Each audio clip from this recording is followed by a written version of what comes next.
What happens when a tech-savvy introvert declares war on a power-tripping HOA over a car charger?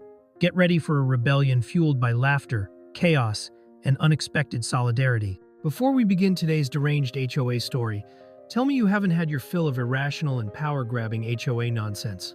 Smash that like button to show you're on my side, and drop a comment if you've ever faced off against an overbearing homeowners association.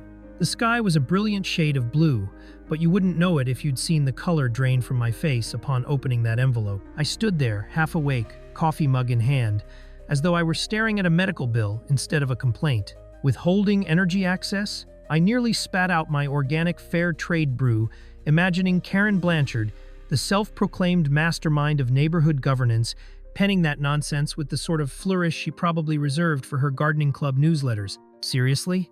Locking a car charger? My car charger? Was her new crusade? I glanced over at Tony's yard, where he was attempting to untangle a mess of Christmas lights he seemed to forget about since last December. Thank goodness for Tony.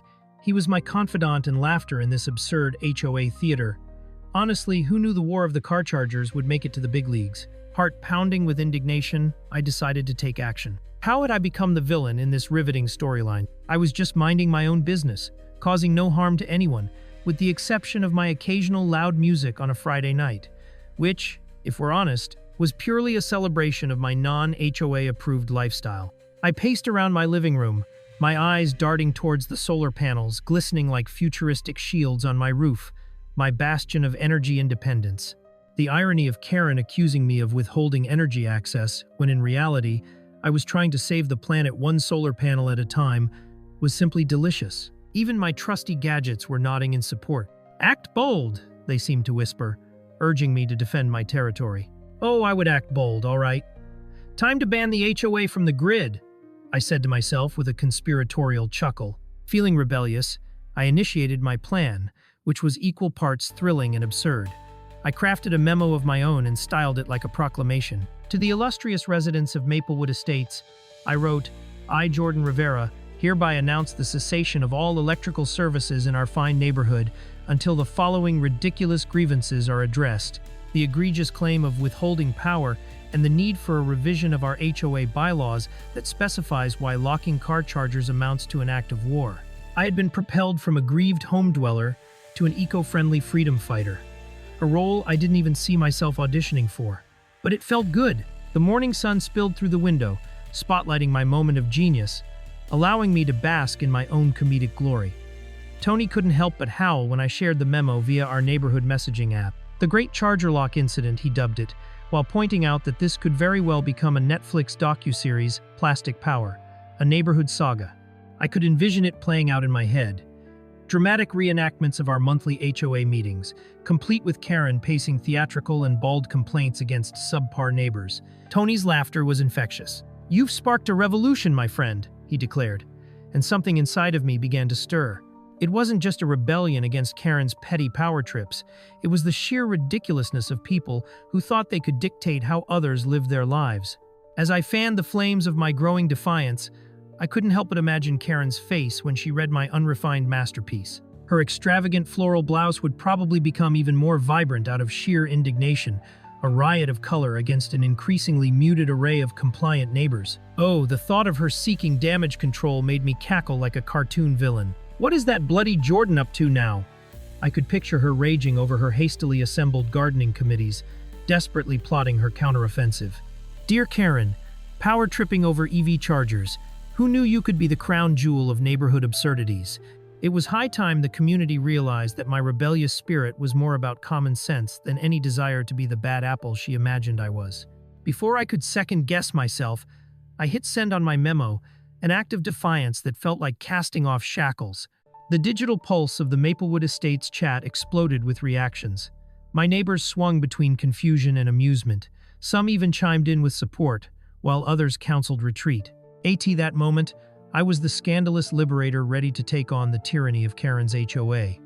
I flipped my laptop closed and grabbed the electric skateboard I had recently converted to solar power. Time to give this HOA a taste of their own medicine, I muttered to myself, grinning as I rushed out the door, my hoodie flapping in the breeze like a caped crusader, ready to challenge the nemesis of overregulation. Who knew this mild-mannered, tech-loving introvert would see such levels of uproar? Adventure awaits, don't you agree? As I glided down the street on my newly minted solar skateboard, I felt like a wildly imaginative superhero sent to liberate the downtrodden from the iron fist of HOA oppression. The wind whipped through my curls, the rush of adrenaline from my bold defiance sending electric tingles through my spine. I could hear the distant sounds of lawnmowers chugging away, the usual soundtrack to life in boring Maplewood estates. But today it felt melodramatic, the battle theme of an epic saga unfolding. What are they waiting for? I imagined Karen yelling at her cadre of equally disinterested board members, helpless against the sheer force of my revolutionary spirit. If only I could attach a loudspeaker to my skateboard and blast an inspiring anthem. Instead, I settled for an odd mix of triumphant yells and the occasional shriek of joy as I maneuvered past neighbors who looked on in bewilderment. The atmosphere was electric, filled with an exhilarating combination of anticipation and hilarity as I approached the community park, our designated arena for showdown encounters. The sight of a few neighbors milling about only strengthened my resolve. I spotted Marvin, the retired Air Force vet who, despite his advanced age, was always up for a good time. He was chatting with Sally, the lady next door who was more interested in her roses than the absurdity of HOA regulations. As I sailed by, they both turned to stare, their mouths agape. "You're really going through with it?" Marvin half laughed, partly in disbelief and partly in genuine admiration. I gave him a confident nod, unable to suppress a grin. "Oh, you bet. It's solar power or nothing, baby." The absurdity of the moment tickled me. It felt like I was slipping into a timeless comedy where the protagonist dared to challenge the status quo wholeheartedly. As I parked my board, I felt the magnetic pull of my battle against the HOA, ready to eviscerate Karen's authority with a blend of wit and eco-friendly wisdom. With the memo circulating like wildfire, the energy in the park was palpable. Slowly, curious residents began to gravitate toward me, creating an impromptu gathering, which must have looked pathetic from a distance, but resembled a rapidly evolving grassroots movement up close. "What do you want?" I declared with dramatic flair, arms outstretched as if I were about to deliver a heartfelt soliloquy. "To stop the tyranny of the unjustly locked car charger and to win back our right to freely charge our electric vehicles." My neighbors chuckled knowingly. They had never witnessed me in such an animated state. Their amusement turned to applause, which only fueled my fire. But just as the momentum peaked, the very audacity of my defiance ultimately oozed out its consequences. Karen entered the scene, framed in her floral blouse and a frosty glare that could freeze summer fun. The chatter dwindled to whispers, and I could almost sense the temperature drop. There she was, in all her power-hungry glory. "Jordan Rivera, do you think this nonsense is amusing?" she chided, her voice dripping with disdain as if I'd just upended her prized geraniums. Today, though, boldly on my skateboard, I realized I was no longer some quiet introvert. I was now an indignant warrior deploying sarcasm as my battle cry. "Well, Karen," I shot back, hands on my hips, "it's either your petty campaign of shame or my call for freedom. I'm choosing the latter." I could almost feel the energy around us morph into a collective gasp from my neighbors. Was it possible my sass had just shocked them into shocked admiration? Karen's eyes narrowed dangerously. I envisioned lightning bolts shooting out of them. "This is unacceptable behavior for a resident of Maplewood Estates," she proclaimed as if she were delivering a death sentence rather than a warning. Her indignation seemed to balloon, and I couldn't help but stifle a giggle. It struck me then, she was just as much a character in this narrative as I was. My heart raced as I thought back to her public speeches about regulations, "Meetings don't mean merriment," or whatever her tagline was. She could dismiss me, but I had the upper hand of surprise and casual hilarity. "Oh, Karen, hold on!" I mockingly cupped my hand to my ear. "Did you hear that?" I gestured toward the rising crowd's laughter, their growing solidarity exciting me like Saturday morning cartoons. It's a well-known fact that humor can send an audience into a fit of rage or hysteria, and I was hoping to guide them toward the latter. The battle had turned. Instead of positioning me as a pariah, I was now the underdog rallying a quirk-filled legion of fellow residents, and my antics had ignited their own feelings about the HOA fair from which they had remained silent. I recalled Tony himself musing about how many people were just beaten down from the incessant whining of the HOA. "It's a shame," he'd said, "but people enjoy a little bit of chaos, don't they?" Oh, the irony wasn't lost on me as I finally gestured out dramatically. "What choice do we have? We either stand up for our rights or let Karen dictate how we can charge our prized Teslas." And just like that, as if a spell had been cast, the crowd erupted into applause. The spark lit into a blaze, and a few even began chanting, "Jordan, Jordan," a moment that felt like pure magic. Was I about to ignite a movement to dethrone the mighty Karen? As I looked around, awash in a sea of supportive faces, I could hardly believe this was happening. Karen's expression twisted from infuriated to bewildered, and I imagined a cloud of stunned silence hung above her in that very moment. The joy of standing up, combined with the laughter and thrill of our newfound rebellion, sparked something electric in the air. My phone pinged with a notification, another few supportive comments streaming in from our neighborhood group chat. Apparently, they were ready for change, and I was just the instigator. I gave one last triumphant wave to fortify the energy swirling around me before daring to declare, "Enough is enough. Who's with me?" The roar that followed echoed through Maplewood Estates, and I knew we were launching into a showdown that neither Karen nor I could have ever anticipated. What had only started as a simple case of car charger squabbling was now evolving into an unexpected tale of neighborly rebellion. With the crowd behind me in a wave of agreement, I felt invincible, like a caffeinated David poised to take down the Goliath that was Karen Blanchard. The air crackled with adrenaline, and even the sun seemed to shine a little brighter as I stood at the precipice of change. The faces of my neighbors transformed from cautious observers to enthusiastic allies, each one nodding in solidarity as we prepared for battle. I envisioned us as a ragtag band of rebels ready to transcend mere complaints and delve straight into an HOA revolution. Why? I could practically hear the rousing anthem of resistance soundtracking our movement, the theme song of all misfit homeowners sporting solar panels and a penchant for electric cars. I savored the moment, feeding off the exuberance of my newfound team, thinking how much this spontaneous assembly was like an impromptu block party, minus the BBQ and potluck contributions, of course. Before I could even bask in the glory of newfound accomplices, Karen's pent-up frustration erupted like a volcano, ready to spew hot lava. Her sharpened features twisted into a grimace as her hands flew up in the air, as if warding off any notion of my revolt. "You cannot whip them into a frenzy, Jordan," she exclaimed, clutching her clipboard like a lifeline, as if listing the infractions against my very existence. "This is not a democracy. This is Maplewood Estates." Oh, she did not just bring up democracy. Did she think she was the sovereign ruler of some fantasy realm? Surely she could see the very idea of a neighborhood governed by her whimsical regulations teetering on the edge of absurdity. Maplewood Estates or Karen's little kingdom?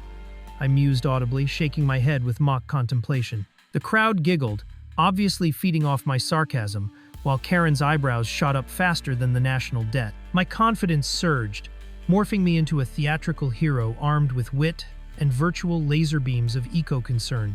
I mean, sure, Karen. Let's call it what it is. Are we waiting around for someone to decree the penalties for having the audacity to uphold sustainable energy? The laughter rippled through the onlookers, and I knew I had struck that ever-elusive chord of camaraderie. No one else in this esteemed community wanted to discuss the unspoken rules and regulations that resembled a toddler's attempt at drawing a fence, jagged and wholly arbitrary. It was as if I had awoken a slumbering giant, as more and more residents leaned into my jest and steadfastly stood with me, unwavering against the HOA's blurred borders of absolute power. Tony stepped forward, sporting that carefree grin of his that felt like an elixir of chill. "Seriously, what's the deal with stifling our ability to charge our cars without Her Royal Highness raining judgment down upon us?" His lighthearted approach was just the infusion of levity we needed, echoing across the crowd and inflating their morale. People started murmuring affirmations, their eyes lighting up with the idea that maybe, just maybe, we could become the heroes of Maplewood Estates, challenging the sacrilege of unwanted HOA protocols. That was my moment of clarity. This wasn't merely about car chargers. It was an all-out battle against entitlement. I took a deep breath, allowing the energy to swell within me like a buoyant tide, ready to pounce. The HOA's attempt to sue me for withholding power is baseless because, guess what? Power comes from the sun and should be available to us all. I raised my arms, rallying the glittering energy radiating from the hearts of my neighbors who were clearly fed up with Karen's ever-watchful eye. As they cheered, I could picture the scenes being played out, villagers rising against a tyrant. I smiled at the thought of our grassroots uprising morphing into something much grander, something that Karen could never have imagined. And just as Karen tightened her grip on her clipboard with desperation, I knew the tide had truly turned. No longer a hapless homeowner confronting the titan of rigid bylaws, I had matured into a voice of dissent and a crusader for easily accessible charging stations. Around me, a chorus of voices echoed my sentiments, and the ambience soared with rebellious spirit. "Let the HOA sue me," I proclaimed, channeling every ounce of passion into my statement. "In fact, let's expose their energy fraud for all to see." Suddenly, it felt like the crowd was electrified, gathering momentum as I fed them a new vision, bringing the community together not just in solidarity, but through collective joy and sustainability.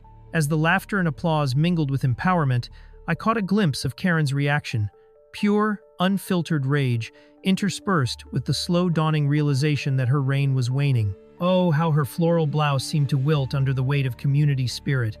But deep down, I knew that the best part was yet to come. We weren't just making a political stand. We were igniting a movement. I felt history in the making, the kind that would someday grace titles like the Great HOA Overthrow of Maplewood Estates in gossip columns. As I looked at the faces surrounding me, they became embodiments of fierce joy, mirroring my own bubbling anticipation. What would unfold next was anyone's guess.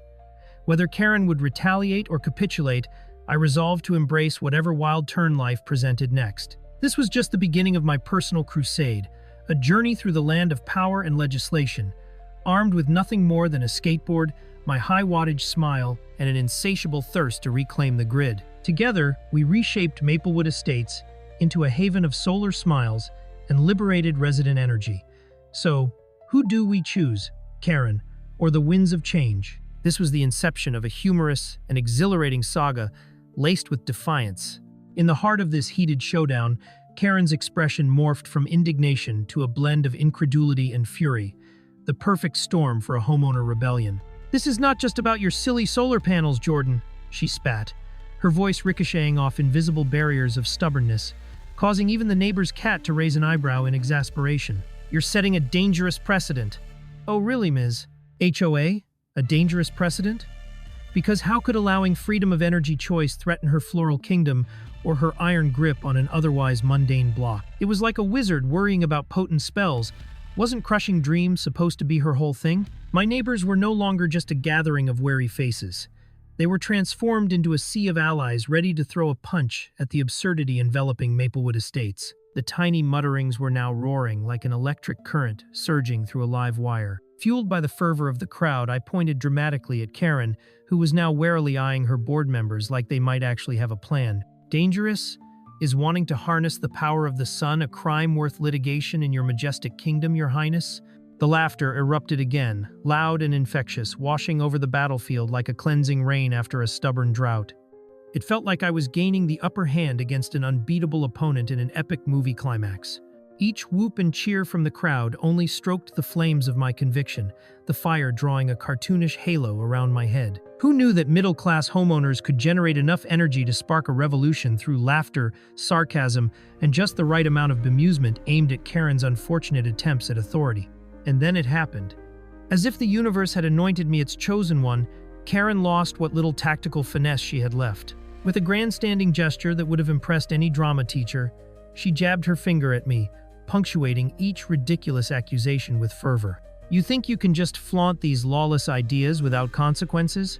Her words dripped with such theatricality that I half expected her to don a cape and snarl into a megaphone.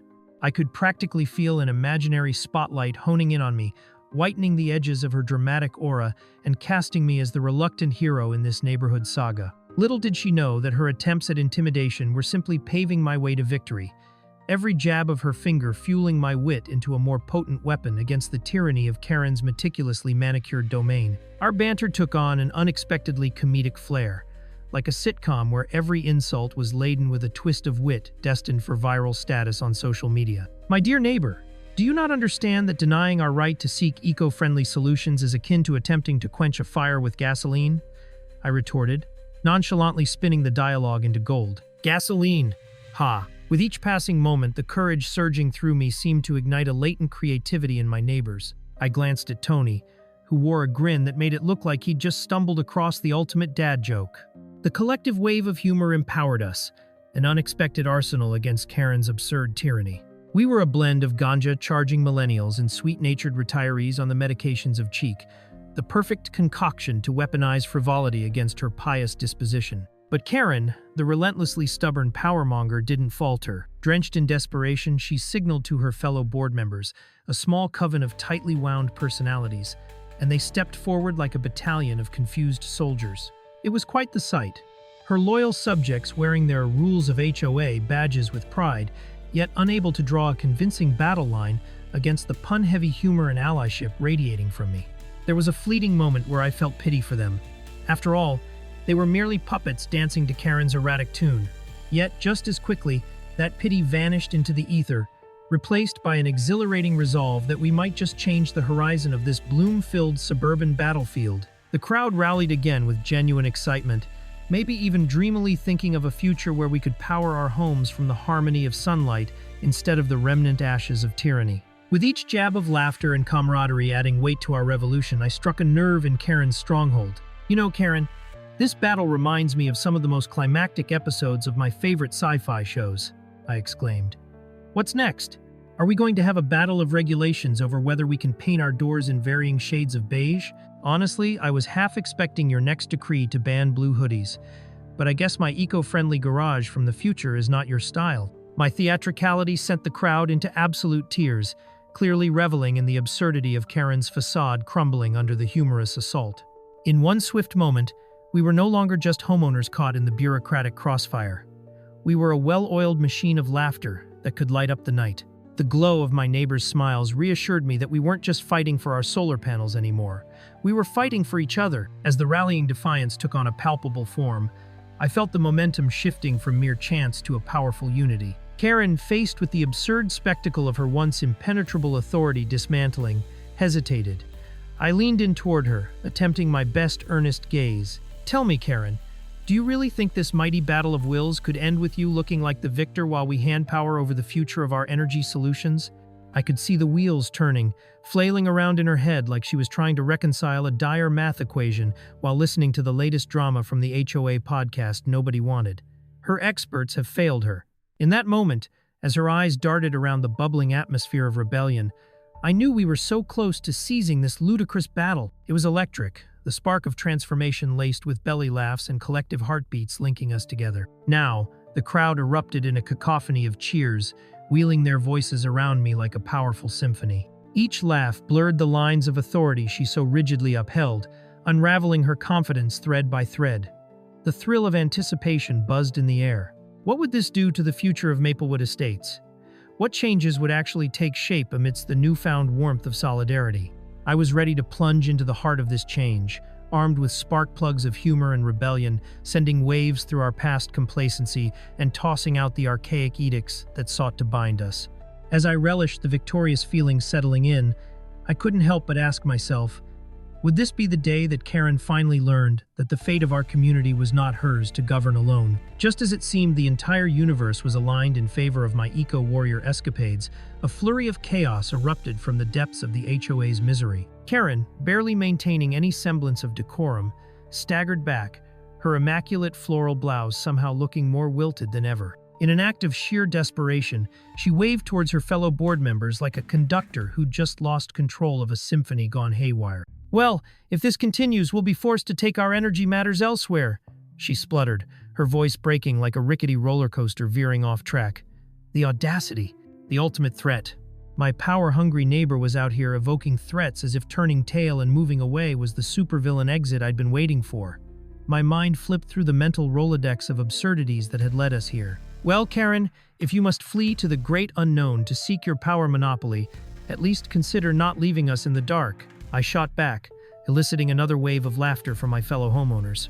It was as if she had opted to abandon her floral throne for good, and I couldn't help but relish the poetic justice of it all. With her energy pulling carpool rapidly leaving the neighborhood behind, I felt a new sense of camaraderie with my neighbors. Some cheered enthusiastically, while others whispered the most amusing shade of disdain for HOA tyranny I'd heard since our meetings began. Maybe the HOA should apply for renewable energy laws in another state.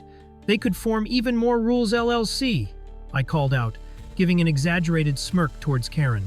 The absurdity rolled off my tongue like a well-rehearsed punchline, and it sent the crowd into fits of hilarity. As the echoes of laughter circled us, I locked eyes with Tony, who managed to look both impressed and thoroughly entertained. With his shoulder-length salt and pepper hair swaying gently in a non-existent draft, he leaned over, whispering, "Who knew a showdown between you and Karen could look like a scene from a sitcom?" And just like that, I felt my confidence surge into overdrive. I could picture it, the television special featuring the quirky techie hero versus the uptight control freak with a penchant for floral attire.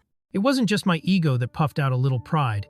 It was now clear that this wasn't simply a clash of wills, but a comedy of errors that was far too entertaining to be swept under the HOA rug. But what the crowd didn't see, initially, was the determination flickering in Karen's eyes. She was orchestrating her own surprise finale behind the scenes, alerting the badged board members who rushed reinforcements towards the fray. They bordered on the ridiculous, clad in their tailored pants and homeowners rule the world badges like a troop of overly pampered super soldiers. I could practically hear their leader barking commands. Group up! Flank them with the latest regulations.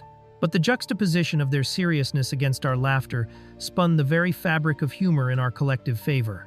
Each solemn face showed not steadfastness, but confusion, like mannequins caught in a fleeting gust of absurdity. "Do you think this is a game?" Karen's voice cut through the merry chaos, snapping me back to her unimpressive presence. I straightened myself, trying to channel my inner philosopher. "Not a game, Karen, an activist party," I said. "Do you want to break our spirits or build them? Because right now, your control tactics are looking more like a retirement plan for a bad reality show." The words flew out like fireworks, and I could feel the crowd's energy morphing from surprised giggles into genuine support. Where once there was a fear of HOA reprimand, a fierceness was igniting, like the winds turning into the promising breath of hurricane season. Now Karen, sensing her tower of authority crumbling like last week's house of cards, shoved her hands into her pockets, her brows knitted tighter than ever, as if the sheer pressure could somehow assemble a functional rebuttal out of thin air. Yet to her utter misfortune, her words were dissolving. Anything resembling coherence completely eluded her grasp. "You've created an absurd situation. You don't have the right to force these ridiculous ideas on us," she spluttered, the disdain dripping into the crowd as though she'd just slapped a toddler's juice box. "Ridiculous? I prefer to call them exceptionally forward-thinking, Karen." I quipped back with a smirk that was half hopeful and half incredulous. The laughter that followed was pure electric magic, zinging through the air. My neighbors buoyed me like an unstoppable human cannonball hurtling toward an even grander narrative. Who knew turning the power struggle on its head could be this exhilarating? The revolutionary spirit was infectious, and as the tides of laughter rolled through Maplewood Estates, a sense of profound possibility collided with the realities of HOA suppression. This was no longer just about the solar panels. This was about community, creativity, and friendship, interwoven into a delightful tapestry of resistance. Now, as I basked in the momentum we'd built, I couldn't help but wonder, could we actually energize a collective movement, igniting the resistance against Karen's long-standing reign of absurdity? In the aftermath of my triumphant showdown, I stood solemnly on the imaginary battlefield of Maplewood Estates, where the debris of petty HOA power plays lay scattered like confetti after a piñata party. The air, perfumed with a fresh sense of liberation, reminded me of summer rain washing away the grime of bureaucratic nonsense. Karen was no longer dictating our afternoons. Instead, her once feared floral authority lay in tatters, like a bright bouquet carelessly tossed into a blender. As I glanced at the amused faces of my neighbors, buoyed by laughter and the thrill of defiance, I understood one vital truth. Together, we had cracked the facade of HOA tyranny wide open, and the freedom to embrace our quirks had spilled out for all to see. Who knew unleashing our inner rebels could taste so sweet? Feeling exhilarated, I turned to my fellow warriors, each of them a former soldier of Karen's rule, and proposed an audacious idea that floated in my mind like a shiny balloon at a birthday bash. What if we formed our own committee? Not just any committee, but a fun-loving, power-hungry community council dedicated to sustainable living, without Karen's oppressive regulations. Imagine a neighborhood governing body that promotes creativity instead of conformity. We could sponsor garden parties, eco-friendly workshops, and even a talent show, I declared, the idea rolling off my tongue as smoothly as butter on fresh bread, painting a utopia fueled by laughter and camaraderie. My neighbors, looking wide-eyed and skeptical, began to nod slowly. Could we find our way toward a brighter future by banding together? Yes, we could. Tony, ever the easygoing spirit, nearly doubled over with laughter at my bold proposal. A talent show, eh? Last thing I want is Karen on stage belting out show tunes while wearing her floral disaster, he chuckled, and we fell into a fit of laughter like old pals sharing a secret joke. The tension that once clung to the air began to evaporate, replaced by a wave of collective hilarity that echoed against the walls of the HOA's dilapidated building. Suddenly, the thought of Karen crooning her way into our hearts became an irresistible image of absurdity swirling in our minds. Let's promise to keep the talent show strictly exclusionary of any floral-themed performances, I proposed, spurred by an outside-the-box sense of rebellion. Our laughter ricocheted through the neighborhood, coaxing spontaneity from the shadows and welcoming bold new ideas into the spotlight. As the night wore on and the stars twinkled like spectators, I finally felt the next move pulling me along like a current. Perhaps it was the culmination of adrenaline mixed with sheer glee that drove me to leap into action. Why don't we take the fight straight to Karen in one grand smackdown?